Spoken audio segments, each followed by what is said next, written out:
For today's video nga ay magluluto ako ng buttered shrimp. Hindi na nga pala siya buttered kasi margarine yung ilalagay ko. Sa may rice cooker, naglagay na ako dito ng margarine tapos ginisa ko lang yung bawang. Nung magisa na nga yung bawang, nilagay ko na dito yung hipon. Tapos naglagay na ako diyan ng paminta, kalahating chicken cubes. Naglagay na din ako ng asukal tapos toyo. Nung medyo kumulo-kulo na nga ay hinalo-halo ko lang ito.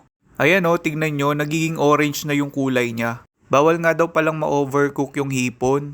Pag nasobrahan nga daw pala siya ng luto, dumidikit yung laman niya doon sa balat. Ewan, pero hindi ko pa rin yun na-experience. So ibig sabihin, hindi pa ako nagluluto ng overcook na mga hipon. Naglagay na din nga pala ako dini ng konting suka. Hayaan lang natin kumulo ng kumulo hanggang sa mag-evaporate yung suka bago natin haluin. Hayaan at kunting-kunti na nga laang ay maluluto na tong hipon. Abay, habang niluluto ko ay napakabango. Ako'y nalulunok habang ine-edit ko tong bidyong to. Ayan, luto na. Kung kayo napapaibig, kayo magluto.